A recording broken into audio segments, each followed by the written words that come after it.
वनराई संस्थेच्या माध्यमातून सर्वांगीण विकासाचा प्रकल्प मुळेगावमध्ये राबवण्यासाठी गेल्या 3 वर्षापासूनचा माझा प्रयत्न आहे। गेल्या 3 वर्षापासून पूर्वी ज्यावेळेस मी या गावामध्ये यायचो तर ही सर्व मुलं, ही सर्व माणसं, हे सर्व शेतकरी हे असे लांबूनच बळते भीत बोलायचे। परंतु गेल्या 3 वर्षाचा याच्यामध्ये माझा संबंध यांच्याशी वाढल्यानंतर आज सर्व मुलं, सर्व इथं शेतकरी भगिनी यांच्याशी एक खूप सरोख्याचं एक वेगळं नाते झालेलं आहे। बऱ्यापैकी कामामध्ये ते पार्टिसिपेट होतात।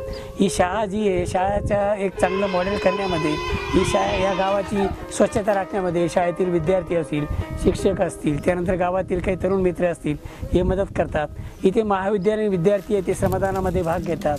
महाविद्यालयीन विद्यार्थ्यांना त्यांची फीस, त्यांचं काही त्यांना थोडंसं आर्थिक मदत व्हावी म्हणून छोटी आम्ही सोपी कामं देतो। आम्ही या महाविद्यालयीन विद्यार्थ्यांच्या माध्यमातून वनराईचे बांध बांधून घेतो। त्या वनराईच्या बांधांमधून शेतकऱ्यांना फार मोठ्या प्रमाणामध्ये पाण्याचा त्यांना उपयोग झालेला आहे। शाळेच्या विद्यार्थ्यांनी शाळा स्वच्छ ठेवतात, परिसर स्वच्छ ठेवतात।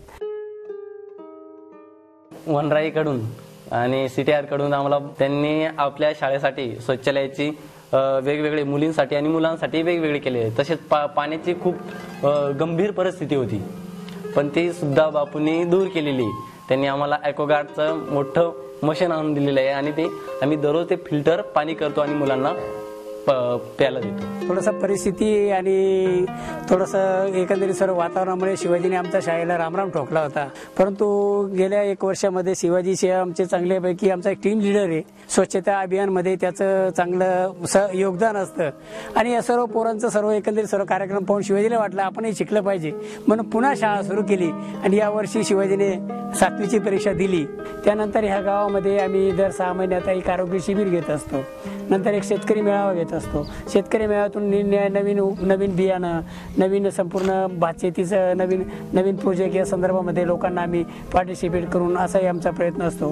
बापू आल्यापासून आमचा थोडा सुधारणा झाली। 3 वर्षे झाले तर बाथरूमा बांधून दिली, बंधारे बांधितो, म्हणजे आमची पाणी साचत, त्याची उत्पन्न अधिक वाढत आम्हाला। मग आमचा चांगला चाललाय। या ठिकाणी आम्ही 2-3 महिला बचत गट केलेले आहेत। महिलांना त्यांचा उद्योग असावा, त्यांना स्वतःचा एक आर्थिक बळ असावं म्हणून त्यांना आम्ही शेळी पालनाचा त्यांना थोडंसं ट्रेनिंग देऊन त्यांना शेळी पालनाचं, त्यांना शेळ्यांचंही वाटप केलेलं आहे। मुळेगावमध्ये आतापर्यंत आम्ही 100 शौचालय आम्ही या गावामध्ये बांधलेली आहेत। तसंच तरुणांना एक आकर्षित करण्यासाठी, तरुणांना पार्टिसिपेट करून घेण्यासाठी आम्ही क्रिकेट स्पर्धा या ठिकाणी आयोजित करत असतो। आमच्याकडे बंधारे झाले, तिथून 1 महिना पाणी वाढू राहिला, तिच्यातच आमचा होतं टमाटे, परत गहू, नागली व गहून तिच्यातच जिंकतात, टमाटे बिंबाटे चालू राहतात। बंधारे झाले पासून तर आम्ही स्वतंत्र विहीर करतो। आमच्या मिलनवाडी, भोकरवाडी आम्ही 2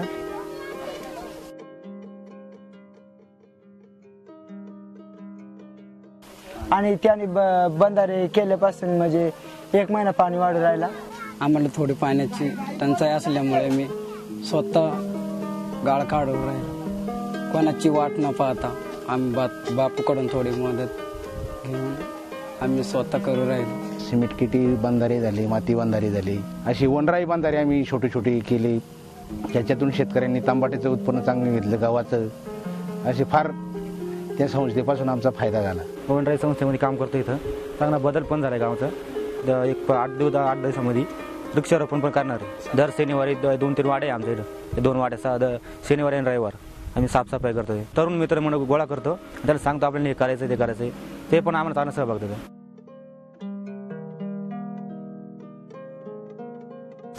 काही मुलांकडून फोन आले तर त्यांनी सगळं कळवलं की गायीची गाडी अडवलेली आहे। तर आम्ही तिथं गेलो, 1-1.5 तास लागला असं साधारण जायला। तर ॲक्च्युली त्या गायी अशा होत्या की 2-3 दिवसापासून उपवाशी होत्या।